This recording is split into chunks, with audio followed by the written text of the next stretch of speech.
عباسی خلافت کا آغاز ہی ظلم اور اندھیر نگری سے ہوا تھا، جیسا کہ سید ابو اعلیٰ مودودی نے اپنی مایہ ناز تصنیف خلافت و ملوکیت میں لکھا ہے کہ بنو عباس جس وجہ سے کامیاب ہوئے تھے وہ یہ تھی کہ انہوں نے عام مسلمانوں کو یہ اطمینان دلا دیا تھا کہ ہم خاندان رسالت کے لوگ ہیں، ہم کتاب و سنت کے مطابق کام کریں گے اور ہمارے ہاتھوں سے حدود اللہ قائم ہوگی۔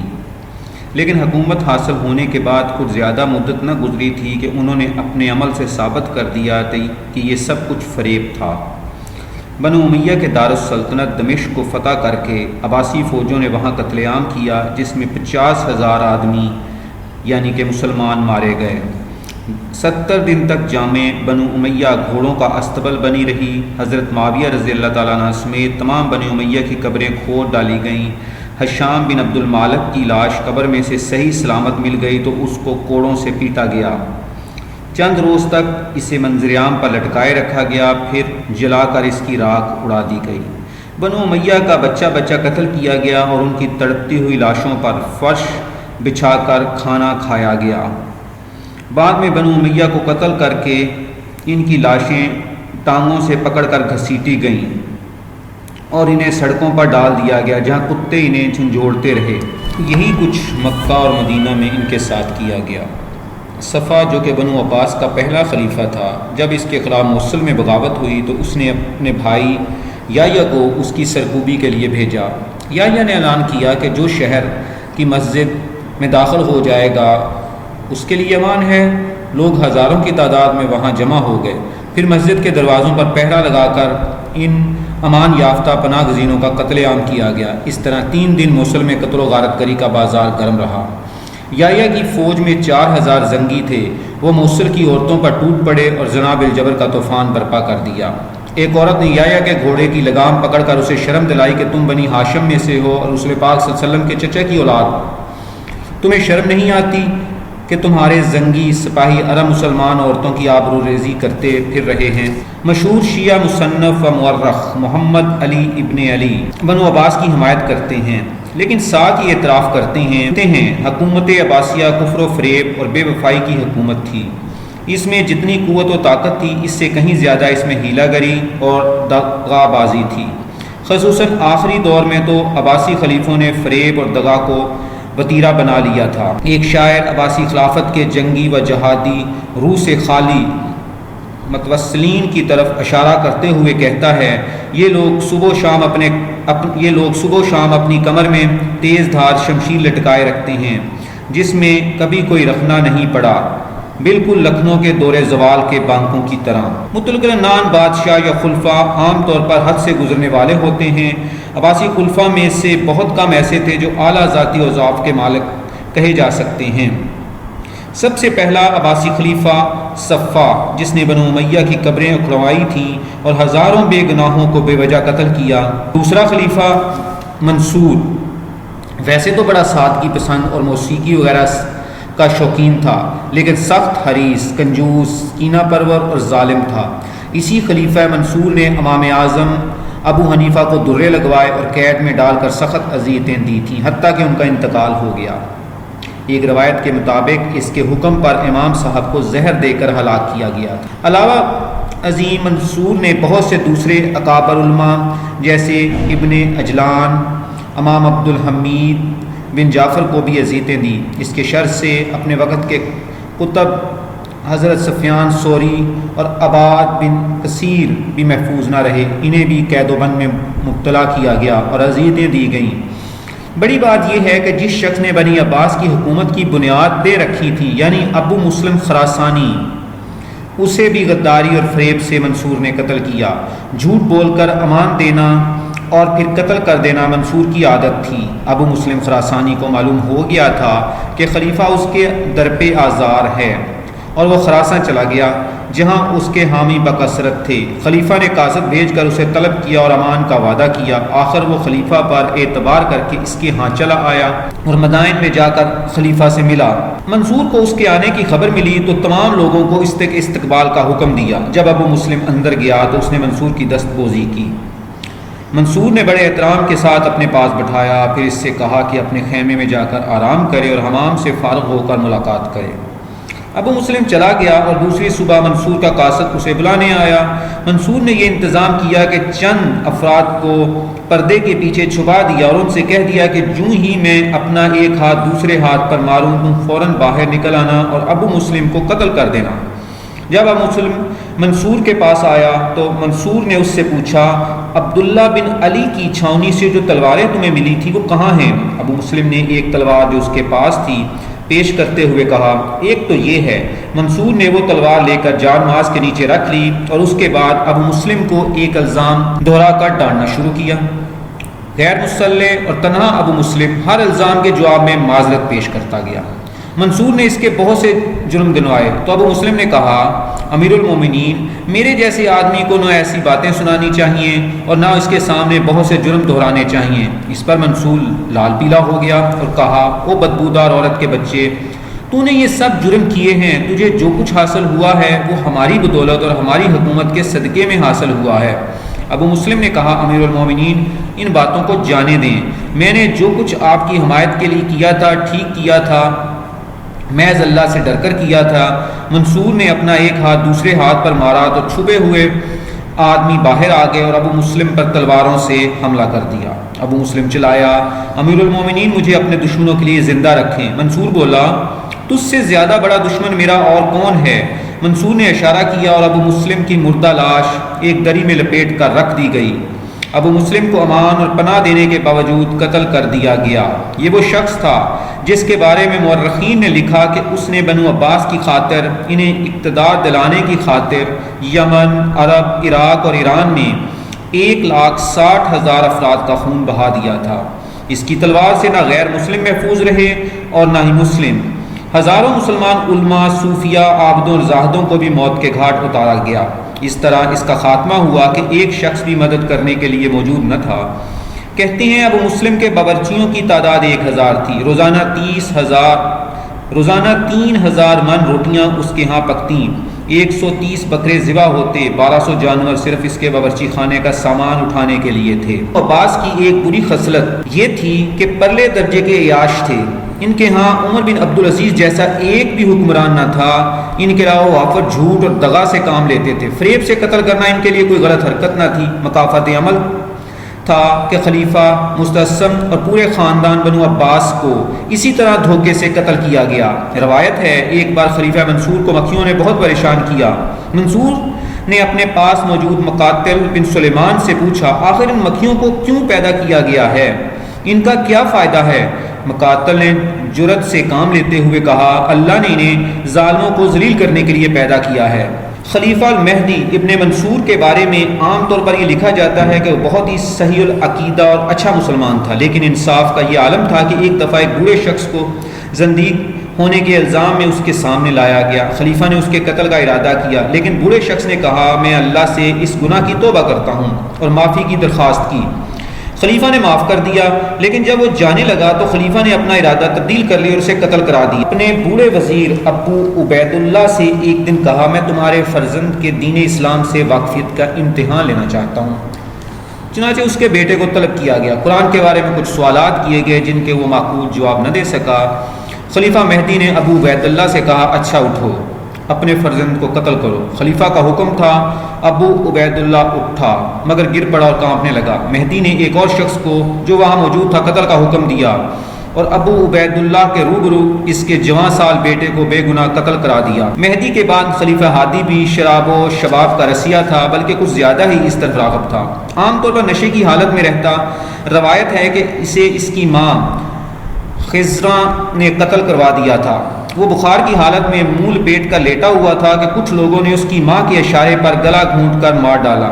خلیفہ کو امر مملکت سے دلچسپی نہ تھی اور تمام معاملات پر اس کی ماں حاوی تھی۔ ہارون رشید اور مامون رشید بنو عباس کے سب سے اچھے حکمران تھے، لیکن حدود اللہ کے معاملے میں ان کا ریکارڈ بھی زیادہ اچھا نہیں۔ برامکا کے ساتھ ہارون رشید کی زیادتی اور ظلم کا کوئی جواز پیش نہیں کیا جا سکتا۔ درمیان میں تھوڑے عرصے کے لیے امین کے پاس حکومت آئی۔ امین کا کردار اورنگزیب کے بھائی دارا شکوہ جیسا تھا۔ امین کو مامون نے قتل کرا دیا۔ امین بے حد عیاش حکمران تھا، لو لعب میں غرق رہتا۔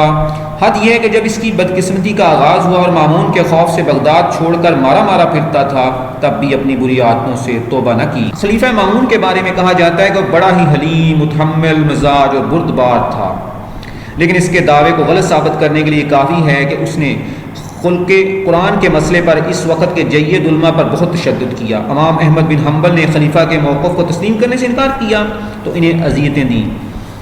اپنے وزیر فضل بن سہل کو سیاسی مصلحتوں کے تحت قتل کروا دیا اور اس کے بعد اس کے قتل کرنے والوں کو بھی قتل کروا دیا۔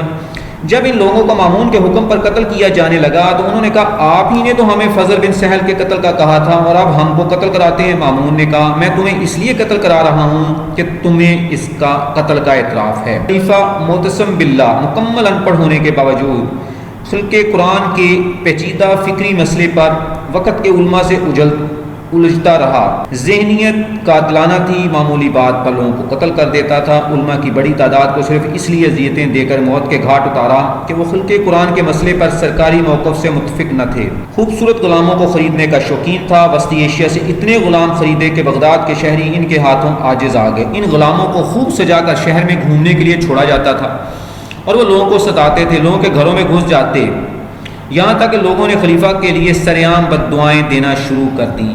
جب معتصم مرنے لگا تو ایک کشتی میں سوار ہوا اور زنان نامی گویے کو کہا گائے، اور وہ گاتا رہا اور معتصم سنتا رہا، گویا آخری وقت میں بھی وہ گانے سن رہا۔ خلیفہ واسق کا دور بھی علماء کے لیے سخت ابتلا کا دور تھا۔ اس کے وزیر ابن زیارت نے خلیفہ واسق کا دور بھی علماء کے لیے سخت ابتلا کا دور تھا۔ اس کے وزیر ابن زیاد نے علماء کو اذیت دینے کے لیے کہانی تنور بنایا تھا جس کے اندر نوکیلے کیل لگے تھے۔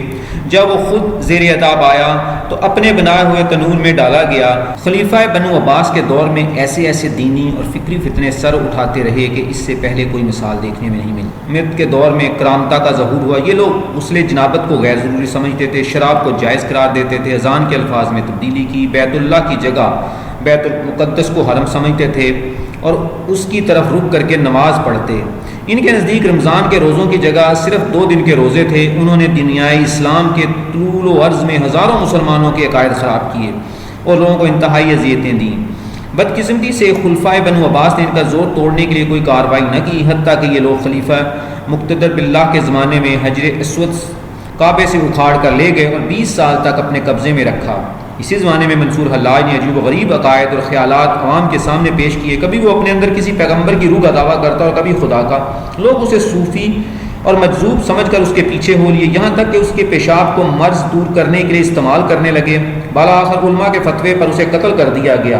مقتدر باللہ کے دور میں حکومت پر عورتیں چھائی تھیں اور وہ خود لذت و عیش میں کھویا رہتا تھا۔ بالآخر اسے قتل کیا گیا۔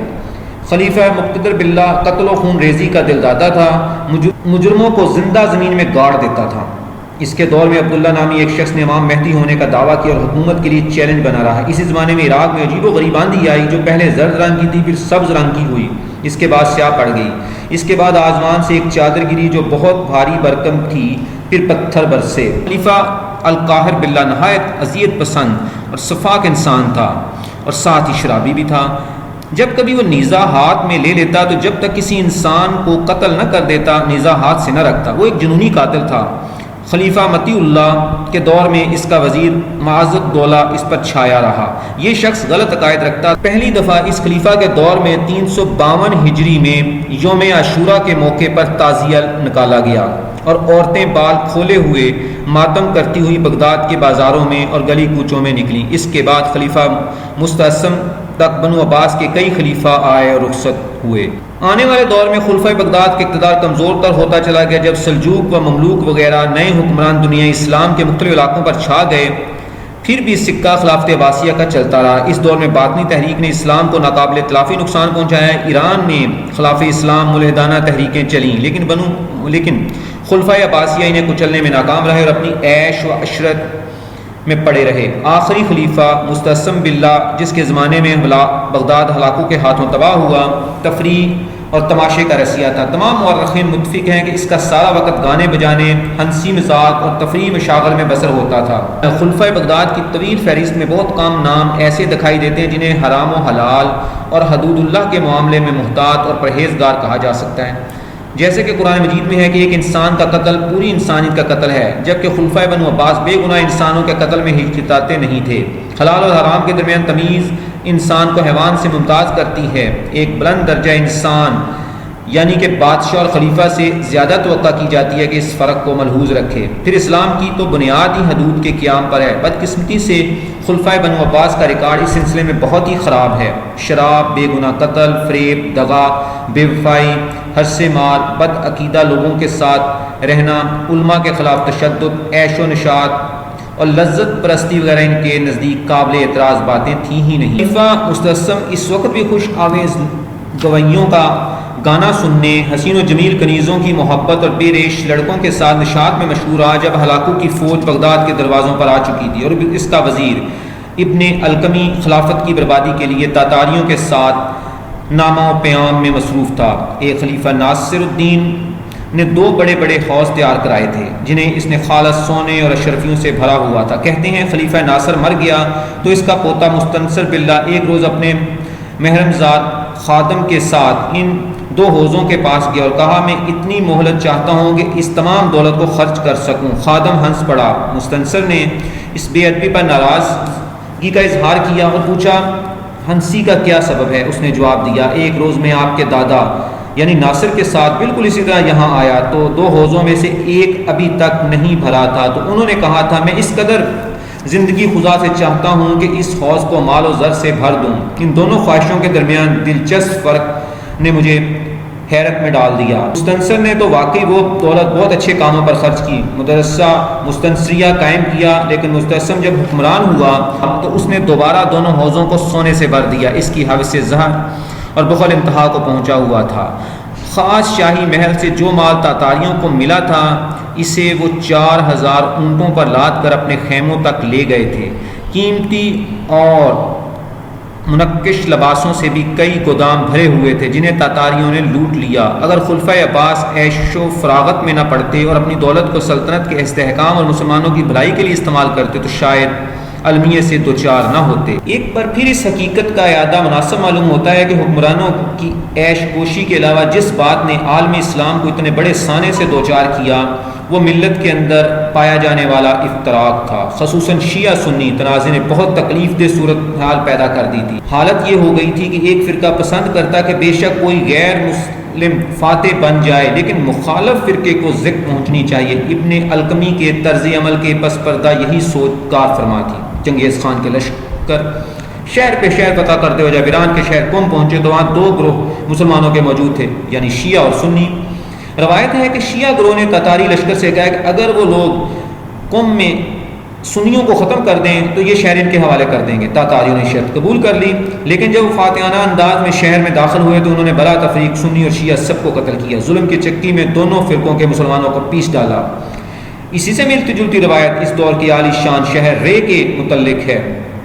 وہاں فقہی مسلک میں اختلافات رکھنے والے 2 بڑے گروہ حنفی اور شافی تھے۔ جب تاتاری یورش کرتے ہوئے وہاں پہنچے تو اس وقت بھی وہاں حنفی اور شافی گروہوں کے درمیان ایک مسجد کے جلائے جانے کے معاملے پر سخت کشیدگی موجود تھی۔ شافیوں نے حنفیوں کی یہ دعوت میں تاتاری لشکر کا خیر مقدم کیا اور ان کے سامنے یہ شرط رکھی کہ وہ رے یعنی شہر وال حوالے کرنے پر تیار ہیں بشرطے کہ حنفیوں کو تباہ کرنے کا وعدہ کیا جائے۔ تاتاریوں نے یہ شرط قبول کر لی اور شہر میں داخل ہو گئے۔ سب سے پہلے انہوں نے حنفیوں کو چن چن کر قتل کیا، اس کے بعد ایک بہانہ بنا کر شافیوں کا بھی صفایا کر دیا۔ اس طرح دونوں کے خون سے عبرت کا ایک دردناک باب رقم کر دیا۔ اسی طرح سے ملتی جلتی کہانی سمرقند کی ہے۔ جب وسط ایشیا میں مسلمانوں کا ایک بھرا پورا شہر جب چنگیز خان کی قیادت میں تاتاری لشکر بخارا کو تاخت و تاراج کرنے کے بعد خوارزم شاہی سلطنت کے اس آباد و شاداب شہر یعنی سمرقند کی طرف بڑھا تو وہاں مسلمانوں کی 1,00,000 فوجی موجود تھی۔ ابتدائی جھڑپوں کے بعد اہل شہر نے مناسب سمجھا کہ قلعہ بند ہو جائے۔ کچھ دنوں تک محاصرہ جاری رہا، پھر ایک دن قاضی شہر اور دوسرے علماء نے چنگیز خان سے رابطہ کیا اور شہر کے دروازے کھول دیے۔ یہ سب کچھ علماء کی بزدلی کے باعث ہوا۔ اس روز یوم عاشور تھا۔ 50,000 اہل شہر کو خونی غسل دے دیا گیا۔ کہنے کا مقصد یہ ہے کہ علماء اور فقہا باہمی اختلاف کو اس سطح پر لے گئے تھے جہاں ملت اسلامیہ کے مجموعی مفاد کو بلا دیا گیا۔ اس طرح ان اختلافات میں انتہا پسندی کے باعث اور دیگر اسباب کی بنا پر ایک دوسری قوم مسلمانوں پر مسلط ہو گئی۔ مسلمان مستقل طور پر احساس کمتری میں مبتلا ہو گئے۔